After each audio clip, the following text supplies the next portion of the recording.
അസ്സാം വലൈക്കും dear friends. ഇന്നത്തെ നമ്മുടെ സ്പെഷ്യൽ നിങ്ങൾ ആരും ഇതുവരെയും ട്രൈ ചെയ്ത് നോക്കിയിട്ടില്ലാത്ത ഒരു അടിപൊളി വെറൈറ്റി റെസിപ്പിയാണ്. നമ്മുടെ ഈ വീഡിയോ കണ്ടുകൊണ്ടിരിക്കുന്ന സമയത്ത് നിങ്ങൾക്ക് ഇഷ്ടപ്പെടുകയാണെങ്കിൽ ഒന്ന് ലൈക്ക് ചെയ്തേക്കണേ. അതുപോലെ തന്നെ നമ്മുടെ ഈ ചാനൽ ആദ്യമായിട്ട് കാണുന്നവരും ഇതുവരെയും സബ്സ്ക്രൈബ് ചെയ്യാത്തവരും പ്ലീസ് ഒന്ന് സബ്സ്ക്രൈബ് ചെയ്തേക്കണേ. ഞാനിടുന്ന വീഡിയോസ് ഉടനടി കിട്ടുന്നതിനായി സബ്സ്ക്രൈബ് ബട്ടന്റെ തൊട്ടടുത്ത് കാണുന്ന ബെല്ലൈക്കൺ കൂടി ക്ലിക്ക് ചെയ്തിട്ട് ഓൾ എന്ന ഓപ്ഷൻ എനേബിൾ ചെയ്യാനും മറക്കല്ലേ. ആദ്യം തന്നെ ഇതിനായിട്ട് ചൂടായി കിടക്കുന്ന ഒരു പാനിലേക്ക് 1 ടേബിൾ സ്പൂൺ എണ്ണ ഒഴിച്ചു കൊടുക്കാം. എണ്ണ ഒന്ന് ചൂടാവട്ടെ. എണ്ണ പാനിന്റെ എല്ലാ ഭാഗത്തും ഒന്ന് ആക്കി കൊടുക്കാം. ഞാനിവിടെ 3 സവാളയും 3 തക്കാളിയും നല്ല പഴുത്തിട്ടുള്ള 3 തക്കാളിയും കട്ട് ചെയ്തെടുത്തിട്ടുണ്ട്. ഒരു സവാള ഇതുപോലെ 2ആയിട്ട് കട്ട് ചെയ്തെടുത്തതാണ് വെച്ചു കൊടുക്കുന്നത്. കിടക്കുന്ന എണ്ണയിലേക്ക് അങ്ങ് വെച്ചു കൊടുക്കാം. 3 മീഡിയം സൈസ് സവാളയാണ് എടുത്തിട്ടുള്ളത്. ഇതിന്റെ കൂടെ തന്നെ 3 മീഡിയം സൈസ് തക്കാളിയും കൂടി വെച്ചു കൊടുക്കാം.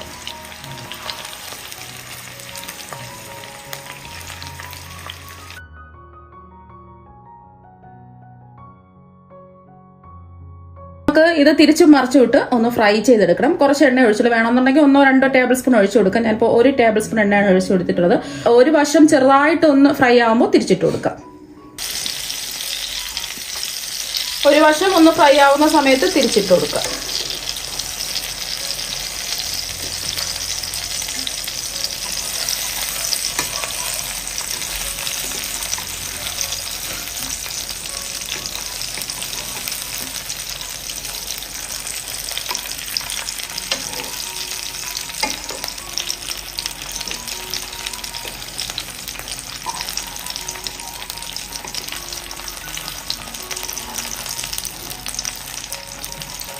അപ്പോൾ എല്ലാം ഒന്ന് തിരിച്ചിട്ട് കൊടുത്തിട്ടുണ്ട്. ഈ വശവും ഒന്ന് ഫ്രൈ ആയി വരട്ടെ.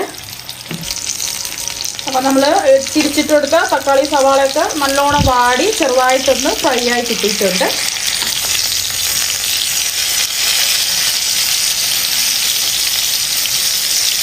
ഇപ്പോൾ ഇത് നല്ല ചൂടാണ്. അപ്പോൾ ഇതിൻ്റെ ചൂട് മാറിക്കിട്ടണം. ഇത് മാറ്റി വെക്കാം. ഒരു കടായിൽ കുറച്ച് എണ്ണ ചൂടാക്കാൻ വെച്ചിട്ടുണ്ട്. ഇതിലേക്ക് 4 മീഡിയം സൈസ് ഉരുളക്കിഴങ്ങ് കട്ട് ചെയ്തതിന് ശേഷം നല്ലതുപോലെ കഴുകി വൃത്തിയാക്കിയിട്ട് ഈ അരിപ്പയിൽ ഇട്ട് വെച്ച് വെള്ളം മുഴുവനും തോർന്നിട്ടുള്ള ഉരുളക്കിഴങ്ങാണ്. ഇത് ചൂടായി കിടക്കുന്ന എണ്ണയിലേക്ക് ഇട്ട് കൊടുക്കാം.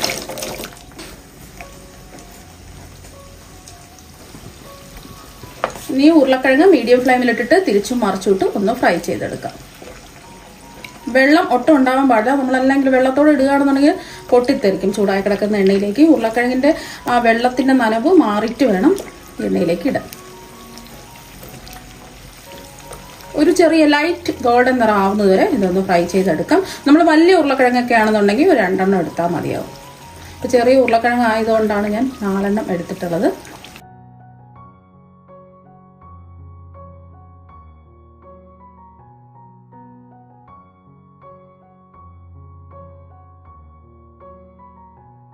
ലൈറ്റ് ഗോൾഡൻ കളർ ആയിട്ടുണ്ട്. ഇനി ഒരുപാട് ബ്രൗൺ കളർ ആവേണ്ട ആവശ്യമൊന്നുമില്ല. ഇനി എണ്ണയിൽ നിന്ന് കോരി മാറ്റാം.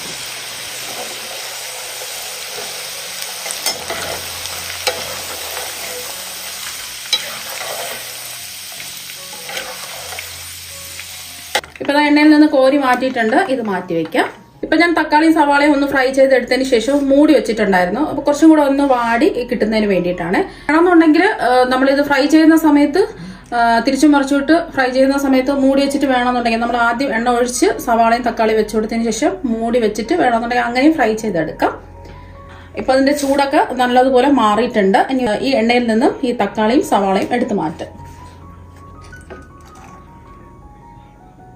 ഇതുപോലെ എണ്ണയിൽ നിന്ന് ഓരോന്നായിട്ട് എടുത്ത് മിക്സിയുടെ ജാറിലേക്ക് ഇട്ട് കൊടുക്കാം.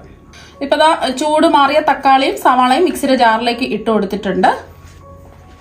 അപ്പൊ ഇനി ഇതിലേക്ക് 2 ഇഞ്ച് വലുപ്പത്തിലുള്ള ഇഞ്ചി ഇതുപോലെ ഞാൻ റൗണ്ടായിട്ട് കട്ട് ചെയ്തെടുത്തതാണ്. അരച്ചെടുക്കുന്നതിന് എളുപ്പത്തിന് വേണ്ടിയിട്ടാണ്, പെട്ടെന്ന് അരഞ്ഞ് കിട്ടാൻ വേണ്ടിയിട്ടാണ് അങ്ങനെ റൗണ്ടായിട്ട് കട്ട് ചെയ്തെടുത്തിട്ടുള്ളത്. ഇതിലേക്ക് ചേർത്ത് കൊടുക്കുന്നത്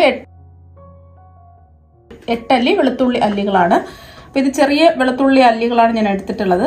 നമ്മൾ ചില സമയത്ത് വാങ്ങുന്ന വെളുത്തുള്ളി അല്ലികൾ വലുതായിരിക്കും. അപ്പൊ അതാവുമ്പോൾ ഒരു 4 എണ്ണം ഒക്കെ എടുത്താൽ മതിയാവും. അല്ലാതെ ഓവറായിട്ട് ഇടുകയാണെന്നുണ്ടെങ്കിൽ ആ വെളുത്തുള്ളിയുടെ ഒരു ഫ്ലേവർ ആയിരിക്കും മുന്നിട്ട് നിൽക്കുന്നത്.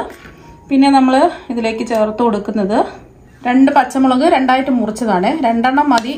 ഇത് അധികം എരിവില്ലാത്ത പച്ചമുളക് ആയതുകൊണ്ടാണ് ഞാൻ 2 എണ്ണം എടുത്തിട്ടുള്ളത്. എരിവുള്ള പച്ചമുളക് ആണെന്നുണ്ടെങ്കിൽ 1 പച്ചമുളക് എടുത്താൽ മതിയാകും. ഇതിലേക്ക് നമ്മൾ ചേർത്ത് കൊടുക്കുന്നത് 2 ടേബിൾ സ്പൂൺ ചിരകിയ തേങ്ങയാണ്. ചെറിയ ചെറിയ കഷ്ണങ്ങളായിട്ട് കട്ട് ചെയ്തോ അല്ലെങ്കിൽ ഇതുപോലെ ചിരകിയ തേങ്ങയോ ഇട്ട് കൊടുത്താൽ മതി. ഇനി ഇതിലേക്ക് ആവശ്യത്തിനുള്ള വെള്ളം ചേർത്ത് നല്ലതുപോലെ ഇതൊന്ന് അരച്ചെടുക്കാം. ഞാനിപ്പോൾ ഒരു 1/4 കപ്പ് വെള്ളമാണ് ഒഴിച്ചു കൊടുക്കുന്നത്. നമുക്ക് അരച്ചെടുക്കുന്ന സമയത്ത് അരയ്ക്കാൻ പറ്റുന്നില്ല, വെള്ളത്തിന്റെ കുറവുണ്ടെന്നുണ്ടെങ്കിൽ മാത്രം 1-2 ടേബിൾ സ്പൂൺ വെള്ളം ഒഴിച്ചിട്ട് നല്ലതുപോലെ ഒന്ന് അരച്ചെടുക്കുക.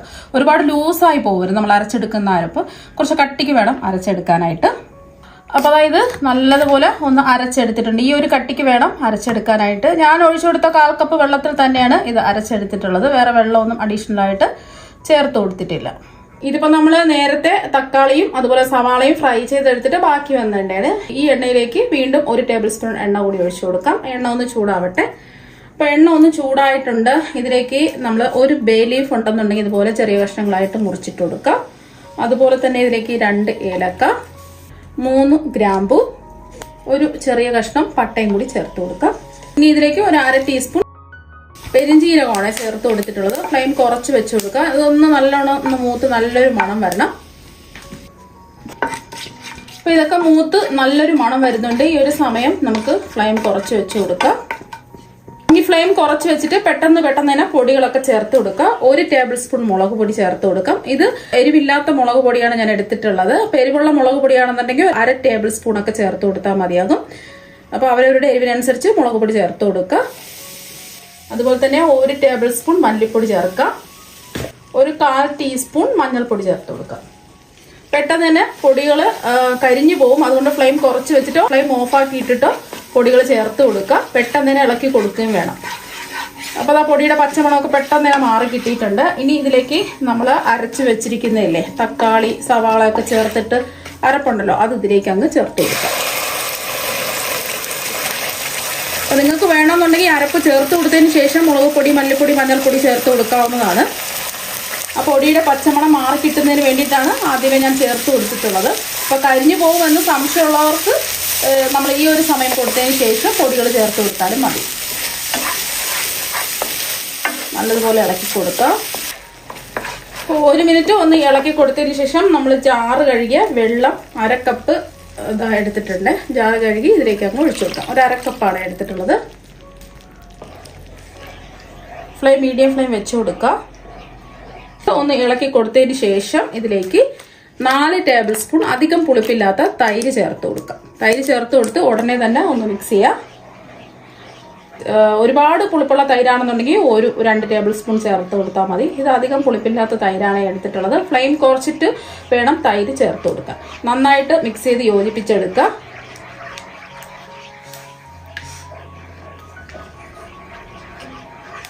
തൈര് ചേർത്ത് കൊടുത്തതിന് ശേഷം വേണം നമുക്ക് മീഡിയം ഫ്ലെയിം വെച്ച് കൊടുക്കാൻ. ഒന്ന് തിള വരുന്ന സമയത്ത് നമ്മൾ ഫ്രൈ ചെയ്ത് വെച്ചിരിക്കുന്ന ഉരുളക്കിഴങ്ങ് മുഴുവനും ചേർത്ത് കൊടുക്കാം. ഒന്ന് ഇളക്കി യോജിപ്പിക്കാം.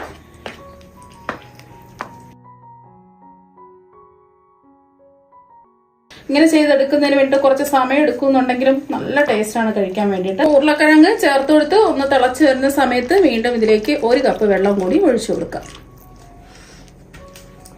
നമ്മൾ ഇതുവരെയ്ക്കും ഇതിൽ ഉപ്പൊന്നും ചേർത്ത് കൊടുത്തിട്ടില്ല. മീഡിയം ഫ്ലെയിം വെച്ച് കൊടുക്കുക. നമ്മൾ വെള്ളമൊക്കെ ചേർത്ത് കൊടുത്തതിന് ശേഷം അപ്പോൾ ഇനി ആവശ്യത്തിനുള്ള ഉപ്പും കൂടെ ചേർത്തിട്ട് കുക്ക് ചെയ്തെടുക്കാം. മൂടി വെച്ച് കുക്ക് ചെയ്തെടുക്കാം. ഞാനിപ്പോൾ 1 ടീസ്പൂൺ ഉപ്പാണ് ചേർത്ത് കൊടുത്തിട്ടുള്ളത്. നോക്കിയിട്ട് ഉപ്പ് കുറവുണ്ടെന്നുണ്ടെങ്കിൽ ചേർത്ത് കൊടുത്താൽ മതി. ഇനി ഇത് ലോ ടു മീഡിയം ഫ്ലെയിമിൽ മൂടി വെച്ചിട്ട് എണ്ണയൊക്കെ ഒന്ന് തെളിഞ്ഞ് വരുന്നത് വരെ ഇതൊന്ന് കുക്ക് ചെയ്തെടുക്കാം. ഫ്ലെയിം കുറച്ച് വെച്ചിട്ട് കുക്ക് ചെയ്യാൻ തുടങ്ങിയിട്ട് ഒരു 2 മിനിറ്റ് കഴിഞ്ഞിട്ടുണ്ട്. അപ്പോൾ എണ്ണയൊക്കെ നല്ലോണം തെളിഞ്ഞ് വന്നിട്ടുണ്ട്. അപ്പോൾ കുറച്ചും കൂടെ അതൊന്ന് കുറുകിയൊക്കെ വന്നിട്ടുണ്ട്. ഈ ഒരു സമയം ഉപ്പൊക്കെ കറക്റ്റ് ആണോ എന്ന് ചെക്ക് ചെയ്ത് നോക്കാം. ഇനി ഇതിലേക്ക് നമ്മളിതിൽ തക്കാളിയൊക്കെ ചേർത്ത് കൊടുത്തതുകൊണ്ട് ചെറിയൊരു പുളിപ്പ് രസം ഉണ്ടാവും. ആ പുളിപ്പ് ഒന്ന് ബാലൻസ് ചെയ്യാൻ വേണ്ടിയിട്ട് 1 ടീസ്പൂൺ പഞ്ചസാര കൂടി ചേർത്ത് കൊടുക്കാം. പഞ്ചസാരയ്ക്ക് പകരം നിങ്ങൾക്ക് ശർക്കര വേണമെന്നുണ്ടെങ്കിലും ചേർത്ത് കൊടുക്കാവുന്നതാണ്. ഈ പഞ്ചസാരയോ ശർക്കരയോ ചേർത്ത് കൊടുത്താൽ മാത്രമേ ഈ ഒരു കറിക്ക് നല്ലൊരു ടേസ്റ്റ് ഉണ്ടാവുള്ളൂ. ഇനി നിങ്ങൾക്ക് വേണമെന്നുണ്ടെങ്കിൽ ഇതിൽ കറിവേപ്പില ചേർത്ത് കൊടുക്കാം. ഞാനിപ്പോൾ ഇതിലേക്ക് മല്ലിയിലയാണ് ചേർത്ത് കൊടുക്കുന്നത്. അതിന് മുമ്പായിട്ട് ഒരു കാര്യം കൂടി ചേർക്കാനുണ്ട്. ഒരു 1/4 ടീസ്പൂൺ അളവിൽ ഗരം മസാലപ്പൊടിയും കൂടി ചേർത്ത് കൊടുക്കാം. നമ്മൾ ആദ്യമേ സ്പൈസസ് ഒക്കെ ചേർത്ത് കൊടുത്തിട്ടുണ്ട്. അപ്പോൾ അതുകൊണ്ട് ഒരുപാട് ഓവറായിട്ട് ചേർക്കണ്ട, ഒരു 1/4 ടീസ്പൂൺ ചേർത്ത് കൊടുത്താൽ മതി. ഏറ്റവും ചെറിയ സ്പൂണിൽ ഒരു 1/4 ടീസ്പൂൺ. നല്ലൊരു മണമൊക്കെ വരുന്നുണ്ട്. ഇതിൻ്റെ ചൂട് ആറി കഴിയുമ്പോൾ കുറച്ചും കൂടെ ഒന്ന് കുറുകി കിട്ടും. ഇനി ഇതിലേക്ക് കുറച്ച് മല്ലിയില കട്ട് ചെയ്തതും കൂടി ചേർത്ത് കൊടുക്കാം. മല്ലിയില ഇല്ല എന്നുണ്ടെങ്കിൽ കറിവേപ്പില ചേർത്ത് കൊടുത്താലും മതി. ഒന്ന് ഇളക്കി കൊടുക്കാം.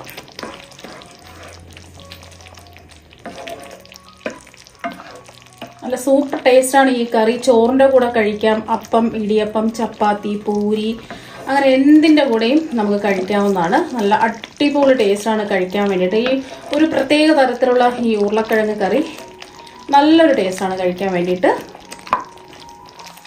വളരെ വെറൈറ്റി ആയിട്ട് റെഡിയാക്കി എടുക്കാൻ പറ്റുന്ന ഉരുളക്കിഴങ്ങ് കറി ഇതാ ഇവിടെ റെഡി ആയിട്ടുണ്ട്. നല്ല അടിപൊളി ടേസ്റ്റാണ് കഴിക്കാൻ വേണ്ടിയിട്ട്. അപ്പോൾ നിങ്ങൾ എന്തായാലും ഇതുപോലെ ഒരു പ്രാവശ്യം ഇതുപോലെ വെറൈറ്റി ആയിട്ട് ഈ ഉരുളക്കിഴങ്ങ് കറി തയ്യാറാക്കി നോക്കുക. തീർച്ചയായും നിങ്ങൾക്ക് എല്ലാവർക്കും ഒരുപാട് ഇഷ്ടമാകും. അപ്പോൾ നമുക്ക് മറ്റു വെറൈറ്റി വീഡിയോ ആയിട്ട് വീണ്ടും കാണാം. താങ്ക്